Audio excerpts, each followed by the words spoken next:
एक बूढ़ी स्त्री थी, उसका बेटा अमेरिका में रहता था और वह बूढ़ी स्त्री भारत में रहती थी। एक दिन अचानक माँ के पास फ़ोन आता है कि माँ, मैं इंडिया आ रहा हूँ।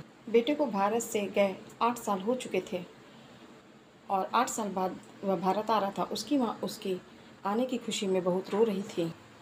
माँ ने बेटे से फ़ोन पर पूछा कि बेटे, क्या बहू और पोते पोती भी आ रहे हैं? मुझे बहू देखने का मन है, बहुत दिन से देखा नहीं। तो उनके बेटे ने कहा, मैं आपको लेने आ रहा हूँ, तब जी भर के बहू और पोते पोती से मिल लेना। अब हम साथ साथ रहेंगे। बेटा 8 साल बाद भारत आता है और अपनी माँ से मिलता है। माँ अपने बेटे को देखकर बहुत खुश होती है और बार बार रोए जा रही होती है।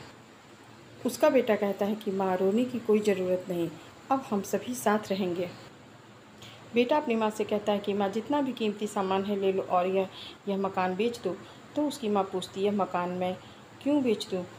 तेरा बचपन यहाँ बीता है, काफ़ी सारी यादें हैं यहाँ।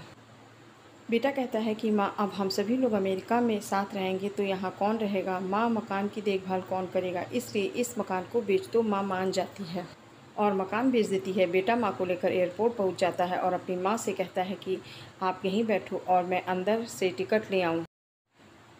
माँ को एयरपोर्ट पर बैठे बहुत देर हो जाती है। तभी एक आदमी वहाँ आता है और बोलता है, माँ जी, आपको किसी से मिलना है? तभी वह बूढ़ी औरत उस आदमी से कहती है, नहीं, मेरा बेटा अंदर टिकट लेने गया। वह आदमी कहता है कि अंदर तो कोई नहीं। तो वह बताती है कि मुझे अमेरिका जाना है अपने बेटे के साथ। तभी वह आदमी उस बूढ़ी औरत से बताता है, अमेरिका की फ़्लाइट को गए तो आधा घंटा हो गया, आपका बेटा अमेरिका गया, अब आप घर वापस लौट जाओ।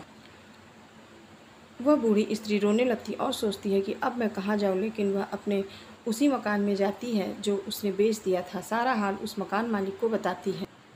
मकान मालिक को दया आ जाती है और उस बूढ़ी औरत को वह एक कमरा दे देता है। फिर एक दिन मकान मालिक उस बूढ़ी औरत से कहता है, माँ जी, अब आपकी उम्र हो गई है और अब आप किसी अपने रिश्तेदार के वहाँ चली जाइए। बूढ़ी औरत मकान मालिक से कहती है कि मुझे यहीं रहने दो, शायद मेरा बेटा मुझे याद करके मुझे लेने आ जाए। यह सुनते ही मकान मालिक की आंखों में आंसू आ जाते हैं।